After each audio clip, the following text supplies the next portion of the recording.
የፌሬና የአቴሽ ሰርግ ያማን መኪና አደጋ ስላጋጠመው ድንገት ተቋርጦ ነበረ።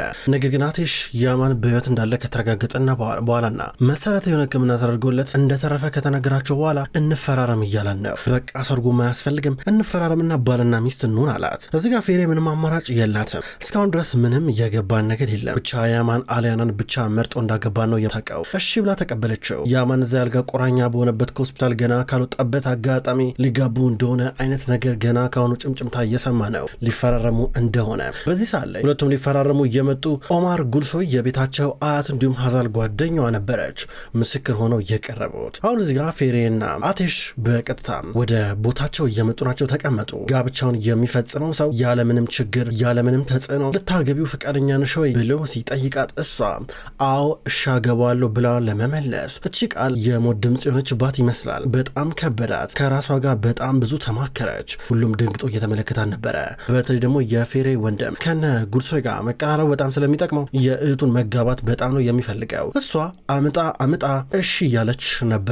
ከዛም በኋላ በመጨረሻ በይፋ ባልና ሚስት ሊሆኑ ናቸው። ምክንያቱም አቴሽ ወዲያው ነበረ ገና ሳይጠየቅ እሺ ብሎ እየመለሰው። ስለዚህ ከዚህ በኋላ ፌሬ ይልማዝ አሁን የአቴሽ ጉልሶይ ሚስት ናት የምትሆነው። ፌሬ ጉልሶይ ትሆናለች። ወንድሟ አጨበጨበ፣ ደስ አለው። አባቷም ዊልቸር የነበረ ደስ ብሎት እያጨበጨበ ነው የሚገኘው። በመጨረሻ ባልና ሚስት መሆናቸው ላይቀር ብዙ ነገሮችን ሊያልፉ ችለዋል። ተፈራረሙም። እዚህ ጋር እየተሰጣቸው ነበር መታወቂያ፣ ቀለበት እየተደረጉ ናቸው። በል እንግዲህ አሁን ሚስት መሳም ትችላለህ ብሎ ጋብቻውን የሚፈጽመው ሰው እንዲስማት ፌሬን ፈቀደለት። እዚህ ጋር እነ ኦማር እንኳን ደስ አላችሁ ሲሏቸው አቴሽ ከንፈሯ እንዲስማት አለና ግን አልደፈረም። አውቃለሁ እንግዲህ ያው መሳማት ፈልጊም፣ ነገር ግን ባህላችን ደግሞ መጠበቅ አለብን እያለ ነበረ። ገና ከሆኑ ከንፈሬ ሊስመኝ ነው ብላ ደንግጣ ስትመለከተው ድንገት ግንባሯን እየሰማን ነበረ።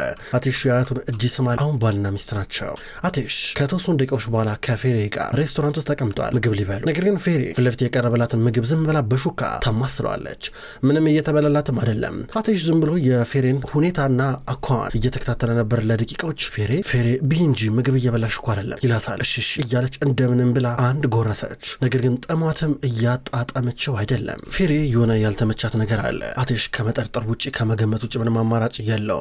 ያው ደብሮሻል ብዬ ላስብ ነው፣ ምንም አልቀረኝም፣ ከፍቶሻል ብዬ ላስብ ነው እያለ ነበር። ኧረ እንደዛ አይደለም አልገባኝም አለችው። ፌሬ ማለት እኔ ምንም አረኩልሽ፣ ነገር ግን አንቺ ምንም ነገር ሊያስደስትሽ አይችልም። እስካሁን ድረስ የገባኝ ነገር ቢኖር ይሄ ምንም ነገር ሊያስደስትሽ አልቻለም። ከዚህ በኋላ ምን ላደርግ እንደምችል ራሱ አላቅም እያለ ነበረ። ይቅርታ ስለ ነበር እንድጠይቅኝ አይደለም እንድትነግሪኝ ነው እየለመኩሽ ነው አላት። ማለት እኔ አለችና ልታለቅስ ደረሰች።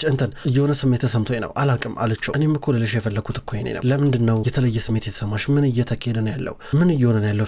ፌሬ መብላትሽን ቀጥይ እባክሽ፣ ምንም ምግብ አልበላሽም እያለ ነበረ። አልዋጠልሽ እኮ ብሎኝ ነው ስትሮ ነው ምን ለማለት ፈለገሽ ነው እያለ ነበረ። ምንም እያለችው ነበረ። ሂሳብ እያለ እየጮህ ነበረ።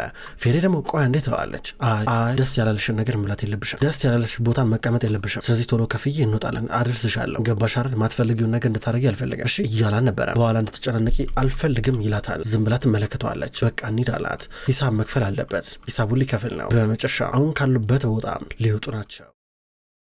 በሌላ በኩል ኦካን እና ጀሚሌ እንደታገቱ ናቸው በቢኪር በቡራል ሰው። እሱ እዚህ ጋር የሆነ ነገር እየበላ እንብላ ይላቸዋል እየቀለደ እና በረደሽ ጃኬቴ ልስጥሽ እያለ እዚህ ጋር ቢኪር እየቀለደባት ነበር። አልፈልግም ትሏለች። እዚህ ጋር ጀሚሌ እየሳቀ ይመለከታታል። በነገራችን ላይ ቆንጆ ገጸ ባህሪ አንቺ እየተጫወትሽ ያለሽ ይገርማል እያለ ነበር። ድንገት ሳርፕ እየመጣ ቢኪር እንግዶቻችንን ንጹህ የሆነ ቦታ ትወስዳቸው እንደ አንተ ምንድነው እዚያ ያመጣቸው ሲል ነበረ። ጀሚሌ ግራ ገባት። ኦካንም እንደዚሁ የቤታቸው ሾፌር ነው ሲያፈጡበት ምር የምታዩኝ እንደሱ ምን ተፈጠረ? ያው እንግዲህ እናንተ የምታውቁ ሹፌር የሚገርመው ነገር አጋች ሆኖ አረፈው ማለት ነው። ብዙ የምናወራው ነገር አለ።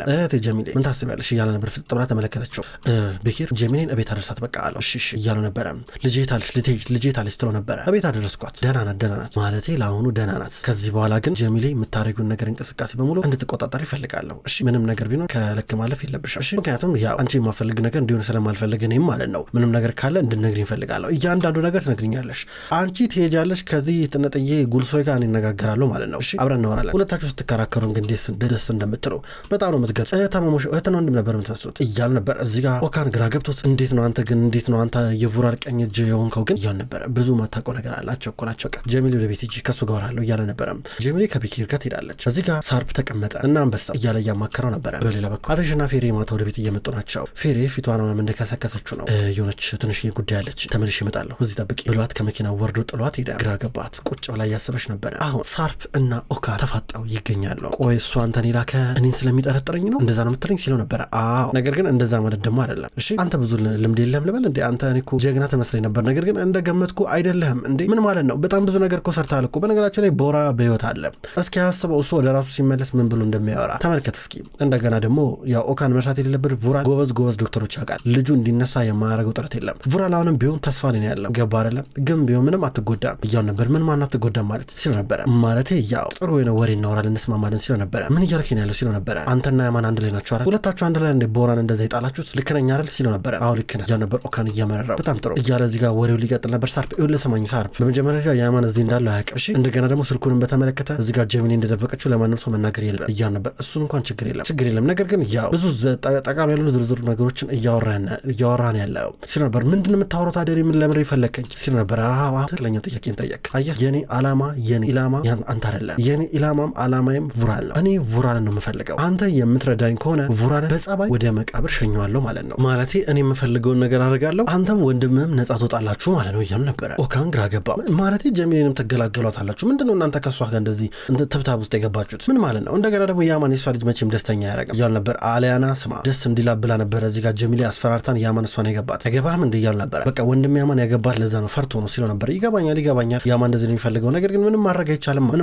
ነገር ግን እንፍጠን አለብን። ምን ፈጠን ከሆነ እኔ በቀል አለብኝ ገባ በቀሌን በቀላለሁ እዚህ ጋር vural እናጠፋለን፣ አንተም ደግሞ ያው ዋና ቤት ስራን ትወጣለህ አለው። ኦካን ደስ አለው። ጨበጠው ሳርፕን። ሁለቱም ተጨባበጡ። ምንም ብትለኝ በደስታ አደርግልሃለሁ እያሉ ነበረ። ሁለቱም በዚህ ተስማሙ። ኦካን በጸባይ ሊመለስ ነው። በሌላ በኩል አቴሽ ይሁን ነገር በካርቶን ገዝቶ ወደ መኪናው እያስገባ ነው ያለው። ወደ ኋላው መኪና ከጫነው በኋላ ለፌሪ ምንም አልነገራትም። አሁንም ጉዞ ቀጠሉ።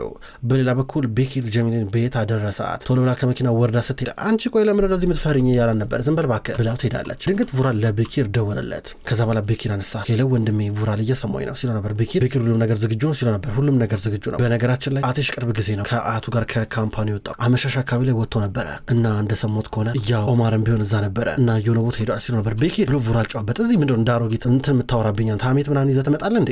ዝም ብሎ ሰፈር ውስጥ የሚወራ ወሬ ትነግረኛለህ እንዴ? እያንዳንዱ ነገር በስነ ስርዓት እንድትነግረኝና እንድታጣራ ፈልጋለሁ። ለዚህ ነው የቀጠርኩ አለውና ስልኩን ዘጋው። ከዛ ቤኪር ቆይ አንተ ጠብቅ አንተ ሰውዬ ቆይ ያሳያለሁ እያለ ነበረ። በሌላ በኩል ጉልፈም አሁን ከያማን ጋር ናት። ያማን አሁንም ቢሆን ሆስፒታል ነው። ይሄ ኦካን አሁንም ደውልለታል።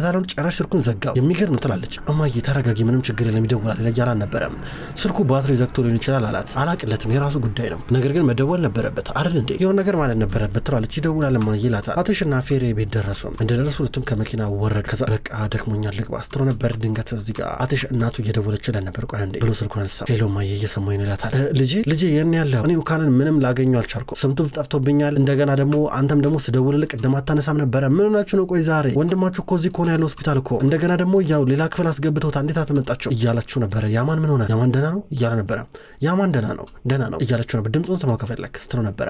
ደህና ነኝ ምንም አታስብ እያለ ነበር። እዚህ ጋር ያማን ደስ ይላል በመጨረሻ ደህና ነው እያለ ነበር። ያናችሁ ቆይ እናንተ ተረች ጉልፋ ቤት ደርሰን ነው ስትለው ነበር። ድምፅ ተቀየረብኝ ችግር አለ እንዴ አለችው። ኧረ አልተቀየረም ምንም ችግር የለም ይላታል አቴሽ በወፍራሙ ድምፅ። ያው ዛሬ ለምስልክ እንዳለነሰው ታውቃላችሁ፣ ምክንያቱም ዛሬ ሰርግ ላይ ነበርኩ እኔና ፌሬ ተፈራረምን በመጨረሻ ባልና ሚስት ነን እያለ ነበረ። ጉልፈም ደግሞ የምር ተጋባችሁ እያለች ነበረ።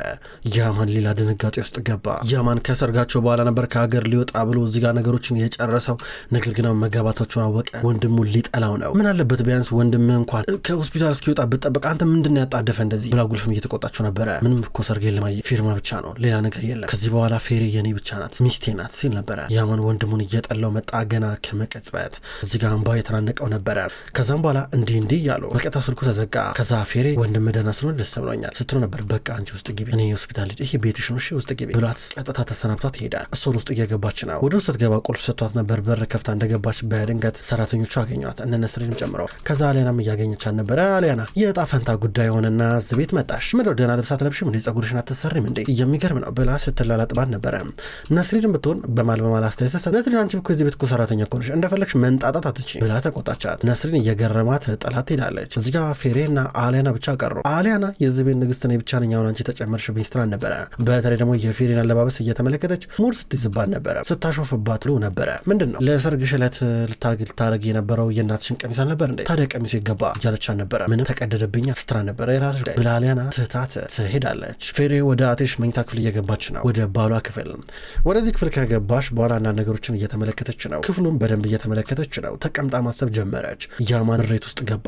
ያማን እየተቃጠለ ነው ያለው። ጉልፈን ልጆቿ እንደዚህ አይነት የመረረ አዘቅት ውስጥ መግባታቸው እጅግ በጣም እያንገበገባት እየገረማት ስታለቅስ ነበረ።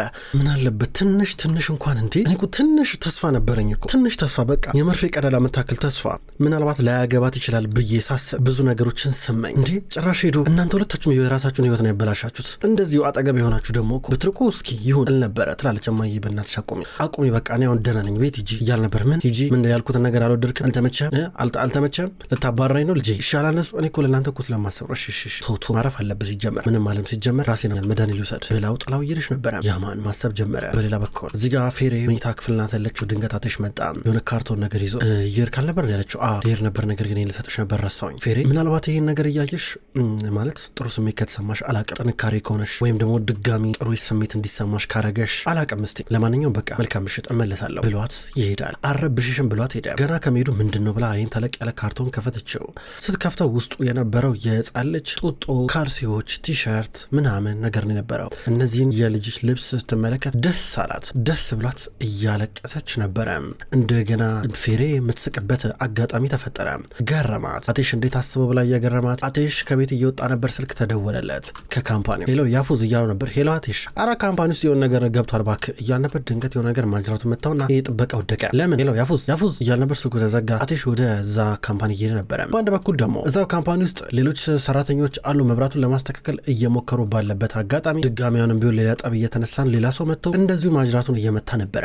እነ ሳርፕ ገብቶ ካምፓኒ ድብልቅልቁን እያወጡ ናቸው። ይህን ነገር ቮራል ሳይንስ አይቀርም ያዘዘው አቴሽ ሰሞኑን ትንሽ እየጠጋገበበት ስላለ። ፌሬ በሌላ በኩል ይህንን ካርቱን እየተመለከተች ነው። ካርቱን እያየች ደስ አላት። መሳቢያ ከፈተች። ስትከፍት በድንገት ነበረ ደብዳቤ ያገኘች። ይህ ደብዳቤ ላይ የያማን እጅ ጽሑፍ አለበት። ለወንድሜ ይላል። ግራ ገባት። ምንድን ነው ብላ ደብዳቤውን ተመለከተችው። ግን ሳትከፍተው ነው። ከዛ አሰበችና ምን ይሁን ብላ ከፈተችው። ስትከፍተው ወረቀት አለ። ደብዳቤ ለወንድሜ ይላል ከውጭ። ተፈተነች። ላንብበው እያለች ጓጓች። ከፈተችው። ወደ ውጭ ወጣች። ማንም እንዳይረብሻት። በረንዳው ላይ ሆነች። ማንበብ ጀመረች። ወንድሜ አቃለው ረጃጅም ምናምን ነገር ዝባዝንኬ ምናምን ነገር አይመችም። ስለዚህ ነገሩን በአጭሩ እነግርሃለሁ ማለት ነው። በጣም እጥር ባለች መንገድ የተፈጠረው ነገር የምነግር ይሆናል ማለት ነው ብሎ ይጀምራል። ፌሬ ማንበብ ጀመረች። ቦራ እንደዚህ የሆነው በኔና በወካ ምክንያት ነው። ከቦራ ጋር ድንገት በአንዳንድ አለመስማማቶች ተጣላ። ድንገት ቤት መጣና ከዛ ሽጉጥ ደቀነብኝ። ከዛ ኦካን ለመጠበቅ ድንገት ማጅራቱን መታ። ሲመታው ቦራ ወደቀ። ሆስፒታል እየወሰደው እያለ ድንገት ሞተበት። ከዛም በኋላ ባህር ውስጥ ምናምን ነገር ጣለው። ረጅም ታሪክ ነው። ከዛ በኋላ ህይወታችን ያኔ እንግዲህ ወደ አዘቅጥ ገባ ማለት ነው። እኔም በሆን ጀሚሌ ነገሮችን ካየሽ በኋላ አስፈራራችኝ። ልጇን እንዳገባ አደረገችኝ ሳልወዳት። ይህ ሁሉ ነገር ሆነ እና በመጨረሻ ወደፊት እንደምንገናኝ ተስፋ አደርጋለሁ። ኦካንን ጠብቅልኝ፣ ያች ልጅ ባለቀይ ጫማንም ጠብቅልኝ እያለ ነበረ። ስለ ፌሬ ነበር ዚጋ። ፌሬ ያማን እያፈቅራት ተገዶ ለወንድሙ ብሎ አሊያናን እንዳገባት ሲገባው እጅግ በጣም አዘነች። አፏን ይዛ ስታለቅስ ነበር። ሰቅሰቅ ብላ ማልቀሷን ትቀጥላለች። አሁን ገና ነው የገባት። ክብሯን ተመልካቾች እንኳን ወደ ቅጠል ቲቪ ዩቲዩብ ቻናል በሰላም መጣችሁ። ወደ ተመልካቾች በዛሬው ዕለት በቅጠል ቲቪ ዩቲዩብ ቻናል የክብር ጌጥ የሚሰኘውን ድራማ ተመልክተናል። ወደ ተመልካቾች ከዚህ በኋላ ይህን ድራማ ወደ እናንተ ከዘውድ እንዲሁም ከየማን ልብ ድራማ በመቀጠል እያፈራረኩኝ ወደ እናንተ ማድረሰን ይቀጥላለሁ። ይህ ድራማ ወደ እናንተ ሲደርስ የምትወዱት ድራማውን የምታደንቁ ላይክና ሼር ኮሜንት እያደረጋችሁ ድራማውን ዘውተር እንድትከታተሉ በትህትና ጠይቃለሁ። ሁሌም በኮሜንታችሁ በላይካችሁ የምታበረታቱኝን ውድ ተመልካቾቼ እና አድማጮች ከልብ አመሰግናለሁ። በቀጣይ በሌሎች የየማን ልብ የዘውድ እንዲሁም የክብር ጌጥ ድራማ በአዲስ ክፍል እስከምንገናኝ ድረስ በያላችሁበት መልካም ቆይታ እንዲሆን ተመኘው።